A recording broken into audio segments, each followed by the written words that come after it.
नमस्कार किसान साथियों, आज हम बात करेंगे तरबूज और इसके साथ में हम बात करेंगे कद्दू पे, जो कि इस समय अगर देखा जाए तो दोनों वेजिटेबल ऐसी हैं कि मार्केट में बहुत अच्छा उछाल मारने वाली हैं, धमाल एक तरीके से मारने वाली है। और हमारे साथ एक किसान जुड़े हुए हैं जो कि युवा किसान है और जागरूक किसान है।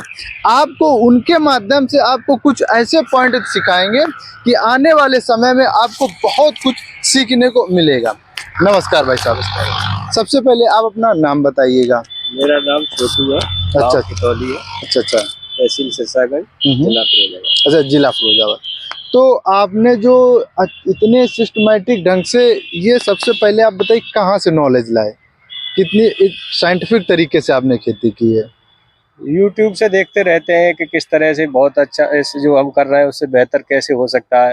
अच्छा तो ड्रिप इरिगेशन के सिस्टम देखते हैं, उसमें तो ड्रिप तो हमारे पास नहीं था। हाँ तो हाँ हमने ड्रिप जो साधारण तरीके से क्यारियों में जो तरबूज की खेती होती है, हाँ। तो उससे कुछ अच्छा करने की कोशिश की, तो हमने ये बेड बना दिए जो अच्छा। आलू की जो बेड बनाने वाली जो मशीन होती है, हाँ हाँ। उससे हमने ये बेड बना दिए।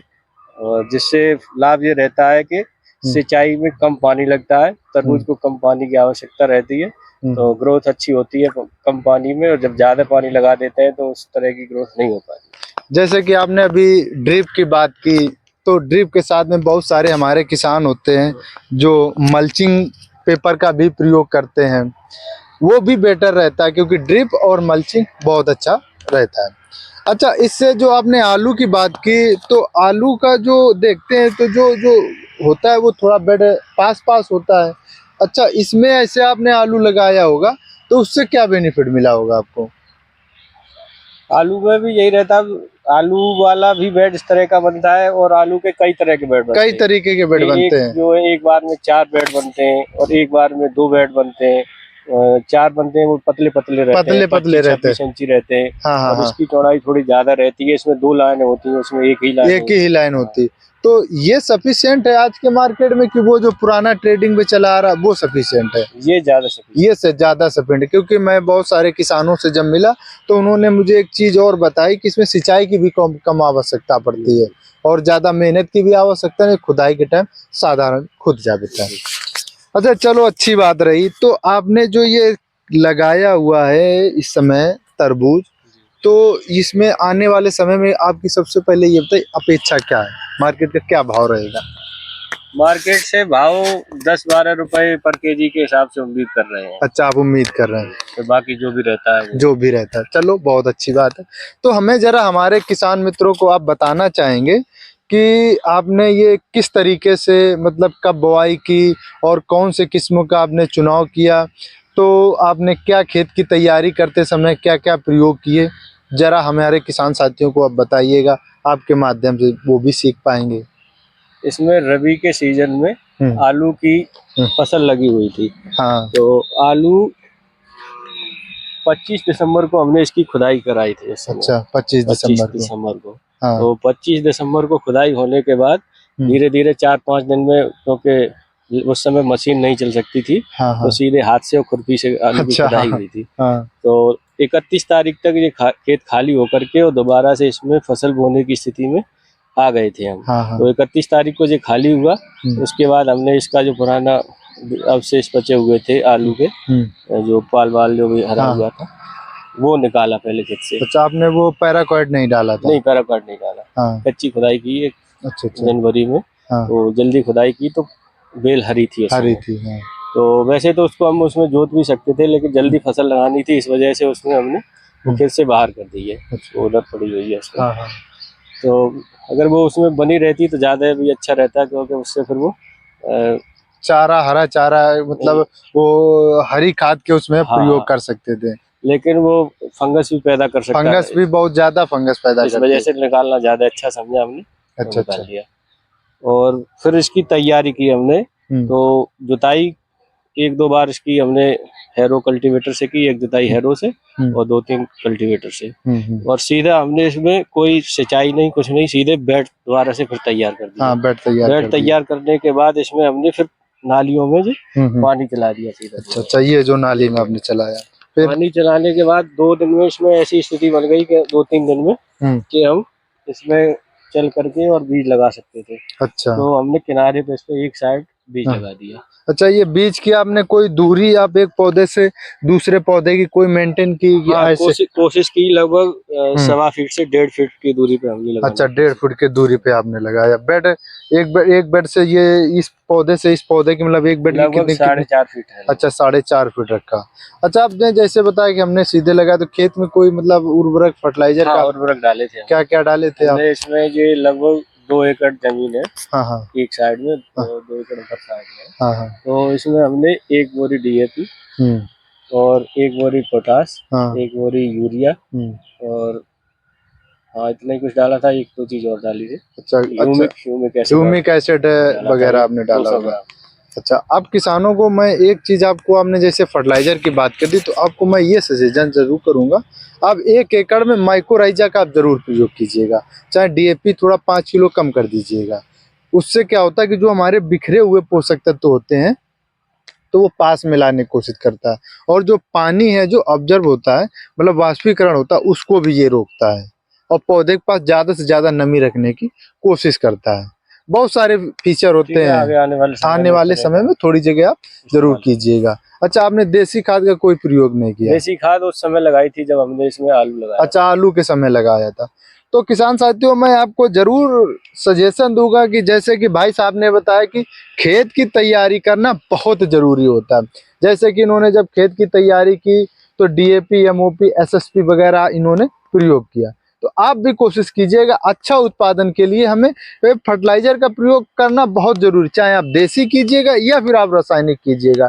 इससे क्या होता है कि जब हमारा खेत ताकतफुल होगा, मिट्टी हमारी ताकतफुल होगी, तो जो जर्मिनेशन होगा वो भी अच्छा होगा और उत्पादन जो होगा वो भी बहुत अच्छा होगा। अच्छा, तो आपने फिर इसके बाद में आपने जब जर्मिनेट हुआ तो इसके बाद किसका मतलब वैरायटी किसकी लगाई थी? सागर किंग लगाया। अच्छा, सागर के। अच्छा अच्छा, तो आप हर साल लगाते आ रहे हैं पहले सागर से? किंग इस बार हमने पहली बार लगाया, पहले दूसरे लगाते रहे थे। अच्छा लेकिन अच्छा बाकी बहुत सारे लोगों से बहुत अच्छा इसके बारे में सुना। हम पिछले साल हमारे बगल वाले खेत में था तो उसका प्रोडक्शन ठीक था, तो हमने सोचा कि अब की बार हम सागर किंग लगाएं। अच्छा अच्छा, तब तो अच्छा रहा, बहुत अच्छा आपने किया। अच्छा, फिर इसके बाद में जब ये 3 से 4 पत्तियों का हुआ होगा जी तो बैठिए थोड़ा, तो जब 3 से 4 पत्तियों का हुआ होगा ये पौधा, तो आपने कोई स्प्रे वगैरह किया था कि अभी जब जैसे इसमें और से जो चुर्री आती है और गलन आता है, तो इसमें एक ही स्प्रे 2 किए कि पहले से भी किया था आपने? इसमें शुरुआत में जब हमने ये लगाया पौधा होगा तो सर्दी का मौसम था तो ज्यादा कीट नहीं लगे। लेकिन उसके बाद भी 10-15 दिन का जब जमने के बाद हो गया तो फिर इंसेक्टिसाइड का प्रयोग किया। अच्छा अच्छा, इंसेक्टिसाइड में ज्यादातर हमने लांसर गोल्ड इस्तेमाल की। अच्छा, लांसर गोल्ड आपने प्रयोग किया, ज्यादा विशेष कोई हार्ड वाली दवा नहीं, नॉर्मल स्प्रे आपने प्रयोग किया। बहुत अच्छा आपने किया। तकरीबन 2 या 3 कितने स्प्रे आपने अभी प्रेजेंट टाइम में किए हुए? अब तक मुश्किल से 3 स्प्रे हुए। 3 स्प्रे कर दिए। कुछ कंपनी का कोई प्रोडक्ट, कुछ आइडिया है किसका प्रयोग किया आपने? बताया मैंने लांसर गोल्ड इंसेक्टिसाइड के रूप में इस्तेमाल किया। अच्छा अच्छा, और इसकी ग्रोथ बढ़ाने के लिए NPK 19-19 का। अच्छा, NPK 19-19 का स्प्रे किया आपने। अच्छा, ये पहले आपने स्प्रे किया था बाद में किया था NPK 19-19 का? ये पौधा थोड़ा सा बड़ा हो गया, जब 20-25 दिन का हो गया उसके बाद हमने शुरू किया। अच्छा, तो अभी इसमें क्या सिंचाई आप कर चुके हैं प्रेजेंट टाइम में? इसमें 2 सिंचाई कर चुके हैं। अच्छा, 2 सिंचाई कर अब तक चुके 2 सिंचाई हुई है और इसमें हमने परेवट भी नहीं की, सीधे सूखे खेत में लगाया सूखे था। खेत में हमने और लगाया। एक और बहुत इम्पोर्टेंट बात ये है हाँ कि क्यारियों में जब हम सिंचाई करने के बाद परेवट जिसको बोलते हैं, हाँ उसके बाद जुताई करके जब हम लगाते हैं हाँ, तो उसमें बीज बहुत कम जर्मिनेशन होता है। अच्छा, तो उसमें समस्या ये रहती है कि अगर हमने उसको बीज को ज्यादा नीचे लगा दिया हाँ, तो उसको ऊपर निकलने में निकल नहीं पाता है। निकल नहीं और पाता अगर है। ऊपर लगा दिया तो ऊपर की मिट्टी सूख जाती है, तो इस तरह से वो कम रह जाता है। हाँ, तो ये जो बेड वाली व्यवस्था है इस पे जर्मिनेशन बहुत अच्छा रहता है। बहुत जैसा अच्छा। कि आप देख रहे होंगे तो काफी बेल दिख रही है, लगभग घने पेड़ दिख रहे हैं। हाँ, घने, लेकिन 100% जर्मिनेशन हुआ। हाँ, 100 में बीज समझे तो 90% 90 तो मानिए, क्योंकि बीज जो है लगभग 5 सेंटीमीटर गहराई पर लगाना चाहिए, 5 या 3, ज्यादा गहरा ना लगाना चाहिए, क्योंकि फिर उससे जर्मिनेट पर भी काफी चीजें दिक्कतें देती हैं। जब खेत में पेड़ों की संख्या ज्यादा होगी तो प्रोडक्शन ऑटोमेटिक वो तो और कम रह जाएंगे तो कम हाँ, रह जाएंगे। पौधों की संख्या जब अधिक होगी तो फिर बनी बात है कि प्रोडक्शन ज्यादा होगा। तो इसके बाद में आप जरा हमारे किसान साथियों को आप कुछ सलाह दीजिएगा, कुछ बताइएगा, और कुछ जो आपको इम्पोर्टेंट होगा। जैसे कि आपने एक अच्छी बात बोली कि आप परेवट ना करें तो एक पानी बच जाता है, सिंचाई वाला, परेवट वाला। और उसके बाद में आप अगर नाली में आप लगे सिंचाई करते हैं तो वो ज़्यादा बेटर रहता है, जर्मिनेशन भी अच्छा होता है और इसके साथ में और भी चीज़ों का मेंटेनेंस रहता है। तो कुछ आप बताइएगा जो आपके दिमाग में कुछ अच्छा, कुछ आइडिया चल रहा हो कि हमारे किसानों को कैसे क्या करना चाहिए। पानी तो बचता ही बचता है। हाँ। दूसरा उससे भी महत्वपूर्ण होता है कि समय बचता है। समय बचता है। समय जो परिवट में करने के बाद 7 से 8 दिन का समय जो होता है, हाँ। वो इसमें बच जाता है। हाँ। तो इससे हमारी फसल 10 दिन लगभग आगे आ जाती है। आगे आ जाती और है। जर्मिनेशन करने के लिए भी थोड़ा सा उसमें हम तकनीक का इस्तेमाल करते हैं, पानी हाँ। में भिगो करके। हाँ। हाँ। और जैसे ही दो दिन लगभग भिगोए रखेंगे, हाँ। पहले भिगो देंगे, उसके बाद फिर जो बोरे में हाँ। गीला करके रख देंगे थोड़ी सी गर्म जगह में। हाँ। हाँ। तो ऐसा करने के बाद जब बीज हम लगा देते हैं तो हमारा ये चौथे 5वें दिन ऊपर आ गया ऊपर था। आ जाता और है। जब उस समय जब ये हमने लगाया था तो 6 फरवरी को लगाया था, तो ठंडी थी उस समय। उस समय लोग खुले फील्ड में बहुत मुश्किल से जर्मिनेशन करा पाते हैं, लेकिन हमने उस समय भी बड़े अच्छे से इसका जर्मिनेशन कर लिया। बताओ, ये तो बहुत अच्छा आपने हमारे किसानों को बताया। आने वाले समय में हम सभी किसान मित्रों को बार बार यही कहेंगे, ये टेक्नोलॉजी सबसे बेस्ट है। जैसे कि हमने एक किसान मित्र से आप मिलवाया था अपने किसान साथियों को, उन्होंने भिंडी कह रहा हूँ, भिंडी की भी की थी और इसके बाद धनिया की भी खेती उन्होंने की है। इस समय शायद उनकी 2 से 3 पत्तियों की जो धनिया इस समय हो चुकी है। उन्होंने भी यही तकनीक अपनाई हुई थी। तो चलो, आपको बहुत अच्छा लगा आपसे भैया मिल करके, और समय पर हम आपसे मुलाकात करते रहेंगे।